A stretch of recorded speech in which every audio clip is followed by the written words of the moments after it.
Hola, esta es la consulta guiada, soy Margarita Romano y hoy vamos a estar con la licenciada en psicología Cecilia Bagliani y vamos a hablar del embarazo y las emociones.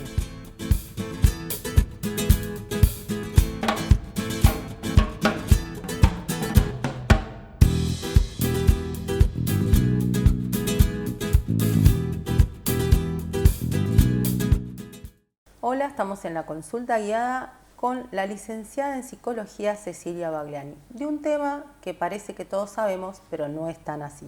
Vamos a hablar sobre el embarazo y las cosas que suceden alrededor, el puerperio. ¿Cómo estás, Cecilia? Bien, bien. Bueno, contame dónde te recibiste, dónde estudiaste, qué especialidad hiciste. Bueno, yo me recibí en la UBA en el 2001, después hice una pasantía en el Hospital Durán, en el servicio de tocoginecología y obstetricia, y trabajábamos con todo lo que tiene que ver con embarazo en riesgo, embarazo en la adolescencia. Bueno, desde ahí comencé a formarme en todo lo que tiene que ver con psicología perinatal y también con el acompañamiento desde lo corporal. Realicé un posgrado en danza terapia, entonces bueno, vengo de la danza también y del arte. Incluí varias cosas, varias herramientas para los tratamientos, por así decirlo, para la guía para las madres. Exactamente, sí. Y la pregunta que te hago va a ser rara, pero ¿qué es el embarazo para una mujer?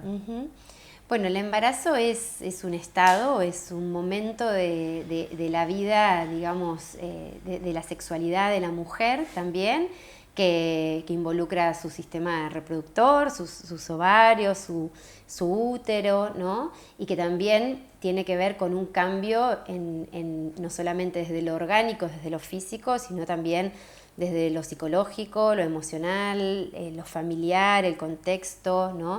Bueno, el embarazo es justamente comenzar a gestar, a dar vida, a empezar algo. Y hay veces que el padre acompaña, la pareja a veces sí, a veces no, y otras veces las mujeres eligen ser madres solas, digamos, o no sé si sola es la palabra, porque tal vez lo acompaña una madre, una tía. ¿Qué pasa con la persona que acompaña a la madre gestante? ¿Qué rol cumple? Bueno, la verdad es que hoy por hoy hay muchas mujeres que deciden ser mamás solas, pero esto no quiere decir que tengan que pasar una maternidad en soledad, ¿no? Poder elegir también con quién ser acompañada, que puede ser una mamá, puede ser un compañero, puede ser un grupo de puede personas. Ser que hay grupos. Sí, en realidad se usa mucho la palabra tribu ahora, claro, ¿no? Como sí. para poder dar cuenta de que las mujeres, por ejemplo, cercanas a la mamá que gesta, son muy importantes muchas veces, ¿no? Las amigas, las hermanas, ¿no? O algún amigo también que esté acompañando no solamente desde el cuidado de esa embarazada, sino también con todo lo que tiene que ver con la preparación al nacimiento y el después, que es más importante. Las mujeres transitamos muchas emociones desde lo hormonal, o sea, o se traducen de esa manera. En el embarazo, esas emociones van cambiando. ¿Cómo se gesta? Porque es como, al principio estás embarazada, pero es una rayita, 2 rayitas, y después empiezan otros cambios físicos. ¿Y qué pasa con esas hormonas? Y ¿cómo están o sea, qué cambios de humor tienen las mujeres cuando se embarazan? ¿Son todas iguales? No, la verdad es que cada mujer, cada embarazo es muy singular. En principio porque cada una trae una historia también, ¿no? Como una historia a cuestas, desde su propio nacimiento, la manera en la que fue criada, el entorno en el que fue también criada. Y esto condiciona también desde el momento en el que, gestar genera muchos cambios hormonales y que estos cambios no solamente tienen que ver con algo físico, sino también con esto, ¿qué es ahora tener el rol de ser mamá, ¿no? Siendo hija, ahora empezar a ser mamá, pero también con lo que cada una va transitando. De repente, ¿cuándo me llega el embarazo? ¿En qué momento? ¿Si lo deseo o no lo deseo? Claro. ¿Si estoy acompañada o no? ¿Cuáles son mis proyectos para esto? Y todo esto también va a traer seguramente cambios cambios o repercusiones, Sí. ¿no? A nivel corporal, y yo digo que siempre hay una mirada integral, ¿no? No podemos hablar solo de las hormonas o de los cambios físicos, sino que mente y cuerpo están totalmente conectados, y un cambio en uno también repercute en el cuerpo, o cambios desde lo emocional, ¿no? Entonces la verdad es que cada mujer lo va a vivir distinto. De distinta manera. Y lo va a vivir también distinto en cuanto a su etapa del embarazo. Es como vos decías, una rayita o 2 rayitas, y cuando te enterás del embarazo, el primer trimestre es una etapa. Que puede pasar inadvertido o no, porque algunas veces acompaña con síntomas físicos, náuseas, y otras veces no. No pasa nada, es asintomático. Es asintomático, pero muchas veces también está relacionado con la ansiedad de cómo va a ser este embarazo, de si va a estar todo bien, de si hay alguna consecuencia, digamos, alguna cuestión física también del bebé, ¿no? Como esta etapa es bastante, digamos, una etapa de mucho estrés para las mujeres en algunos casos, porque es el empezar, ¿no? Claro. Y más cuando son primerizas. Entonces, la verdad es que el primer trimestre del embarazo y el último trimestre son considerados como, muchas veces, a veces no hay cambios físicos en el primer trimestre, como esto de no hay náuseas, no hay evidencia física, pero sí hay mucha movilización interna, ¿no? Claro. Y a veces pasa que ¿cómo decirlo? La gente se mete o opina. Eso para la mujer es muy difícil. Así que lo vamos a hablar después de la pausa. Bueno. Ya volvemos.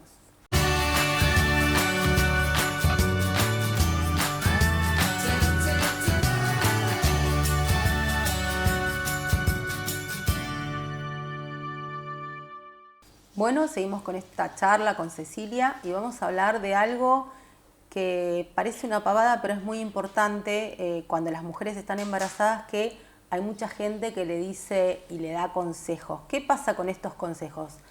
Algunos son, no le des la teta hasta cuando seas grande, tenés que hacer esto, tenés que hacer lo otro. ¿Qué pasa?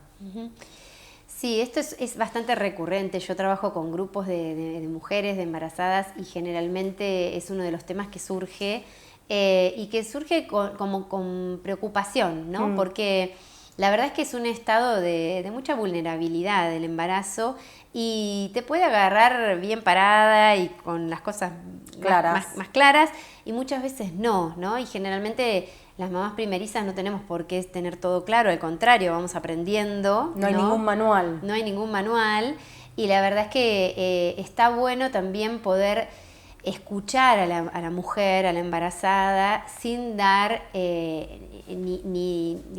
sin poner ese ejemplo o ese consejo.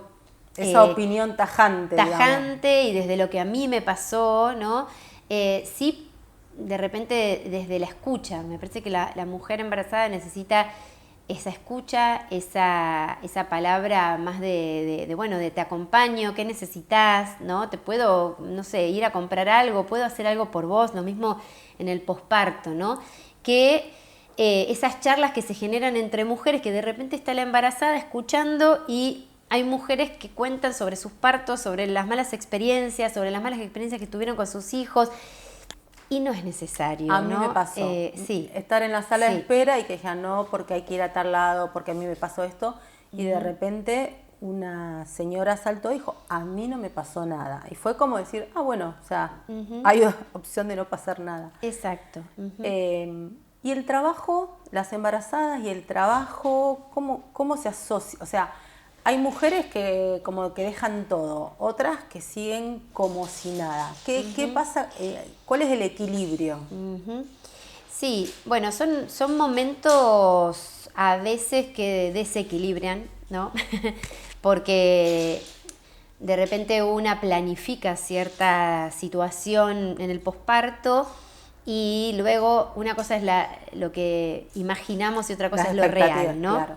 Entonces, muchas veces pasa que las mujeres planifican un tiempo de volver a trabajar, y ese tiempo en realidad no es el deseado, o no es el que consideramos que tenemos que tener las mujeres, ¿no? Hoy por hoy hay más flexibilidad en el ámbito laboral, pero todavía hay sectores, por ejemplo, privados, que solamente la mujer tiene 45 días y tiene que volver a trabajar, ¿no? Y bueno, no es lo mismo la mujer que tiene un respaldo económico que la que no le queda otra que volver a trabajar. Y las que necesitan, porque también tiene que ver si son autónomas, digamos, o sea, si no están en sueldo, por así decirlo, o sea, que necesitan salir a trabajar en ese momento, por ejemplo. Exacto, las mujeres independientes que tienen su trabajo independiente y que tienen que planificar bien ese volver a trabajar, y que en eso también ahí entran quienes acompañan, ¿no? Claro. Cómo acompañan, cómo se organiza, cómo se planifica.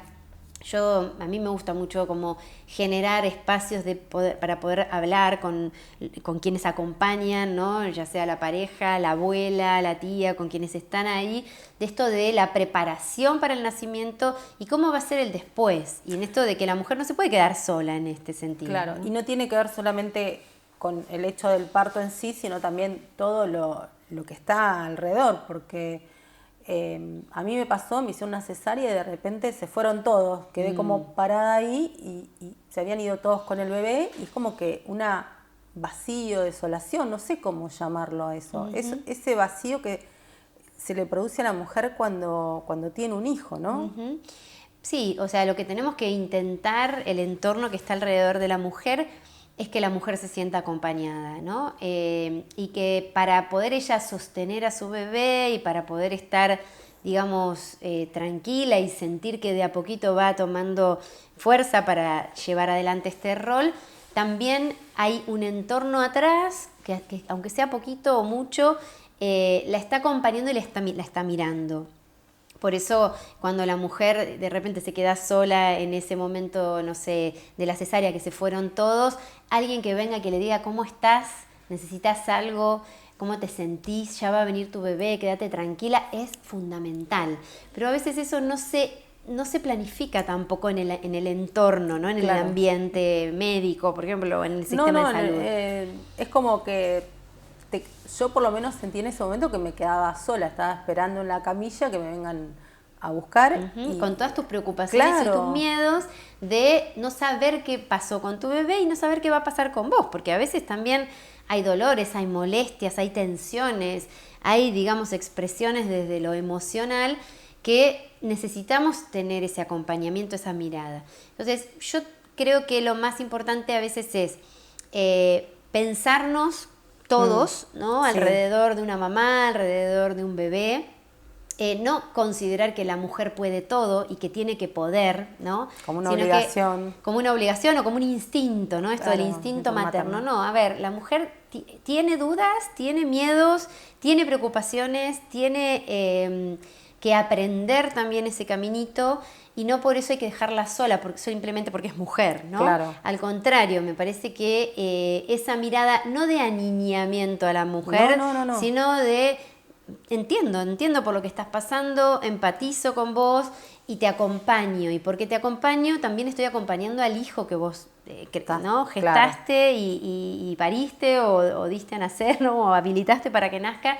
Y también es un entorno que de alguna manera tiene que aprender mucho. A veces necesita tiempo ese entorno. También el papá a veces necesita tiempo, también quienes están alrededor necesitan tiempo. Los hermanos, a veces. Los hermanos, exactamente. Y hay un momento después del parto que se habla de, puede ser depresión posparto o tristeza posparto, o sea, son cosas diferentes que tienen que ver, no sé, con lo hormonal, que uno se larga a llorar por cualquier cosa.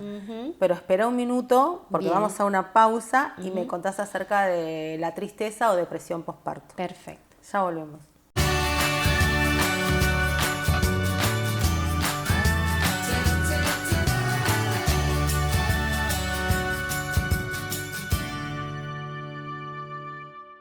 Bueno, Cecilia, contanos de esas emociones que vienen después del parto. Tristeza, depresión, ¿qué hay con eso? ¿De qué hablamos cuando hablamos de eso?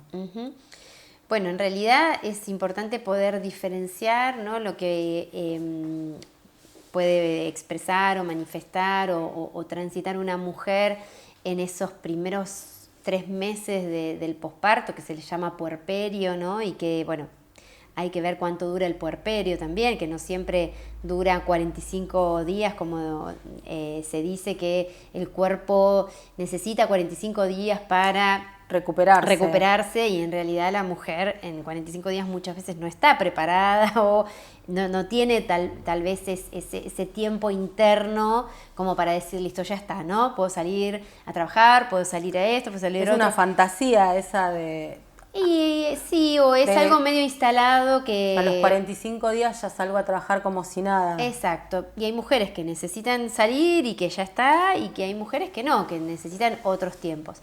Pero a la vez también, desde lo hormonal y desde esto que decíamos hoy, de lo que atraviesa una mujer cuando nace un hijo, de lo que tiene y necesita también aprender, comprender, empezar a conocer también de esto, de lo relacionado al mundo maternal. Es un lenguaje nuevo, porque con el primer hijo pasaste de ser totalmente independiente a llevar a tu hijo en el vientre. Yo sentía que lo llevaba a todos lados, y de repente hay una disociación, y empieza un momento de aprendizaje que muchas veces puede estar acompañado por ¿cómo se llaman? Dulas. O... Sí, puericultoras también. Puede estar acompañada por profesionales, digamos, que están se dedican a eso, relacionadas con lo perinatal, tal cual. Y muchas veces no. Por eso también es importante en esto estar siempre atentos como profesionales, ¿no? O sea, escuchando desde las primeras consultas en el obstetra, las obstétricas, las parteras también tienen un rol muy importante. La preparación para el parto. La preparación, el curso de preparación para el parto, que es muy importante. Todos los espacios que pueda haber para las mujeres, donde hay profesionales que pueden ir como percibiendo ciertas situaciones, que puede ser ansiedad, puede ser alguna situación de duelo que esté pasando la mujer, que puede ser alguna situación también vincular, ¿no? De separación, o de algún fallecimiento reciente, muy cercano, o vínculos que son tan importantes prever, ¿no? Salud mental, todo está relacionado para poder dar cuenta que la mujer en el posparto está mucho más vulnerable, está mucho más sensible, ¿no? Y que esa fusión que se genera entre la mamá y el bebé, muchas veces necesitamos que sea acompañada, pero también bien mirada, ¿no? Claro. O sea, que la mamá quiere estar con el bebé mucho tiempo y cerquita, o que la mamá también exprese desde tristeza, enojos. O sea, es normal sentir eso, porque a veces las madres nos sentimos o se sienten culpables porque están tristes, es como tan mal porque se sienten mal, digamos. Tal cual, y esa tristeza a veces tiene que ver con haber dejado atrás la panza, o con que de repente las conecta con algo muy interno de ellas, o con algunos justamente duelos que tuvo que haber hecho para pasar a ser mamá, ¿no? O con el mismo vínculo con su mamá. Bueno, digamos, son momentos sumamente vulnerables y sumamente sensibles. Entonces tenemos que poder acompañarlos también desde ese lugar con comprensión, con empatía, con información especialmente. Hay una renuncia a la independencia de alguna manera, porque nosotras nos manejábamos solas y de repente hay un niño, un bebé que nos pertenece, por así decirlo.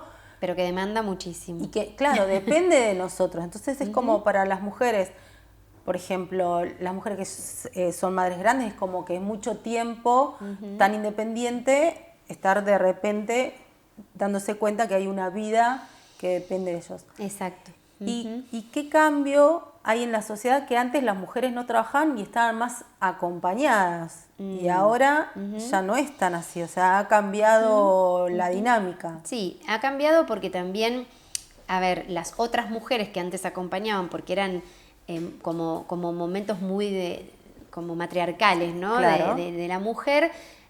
Otras mujeres también emprendieron trabajos, emprendieron su propio desarrollo, ¿no? Hoy las abuelas no son las mismas abuelas que antes, las abuelas hoy trabajan, hacen viajes, tienen otro tipo de vínculos, ¿no?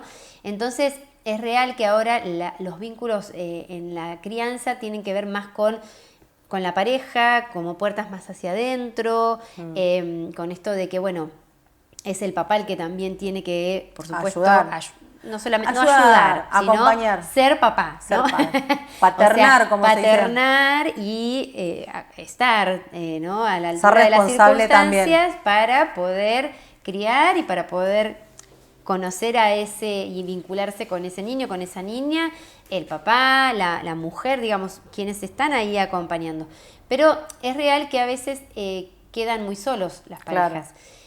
Porque no hay un entorno ahí que te traiga algo para comer, que te ayude en la casa, que te lleve, te limpie la cocina, que te limpie la cocina, que te haga un trámite, porque todos están en un montón de cosas y más, bueno, como vivimos en esta realidad de tanto ajuste y de tanta necesidad de salir a trabajar. Y hay un lenguaje nuevo en la familia, que es un niño que no se comunica, o sea, empieza a haber un montón de cosas, conectarse con el bebé desde un lugar que no hay habla, digamos, hay gestos, hay llanto.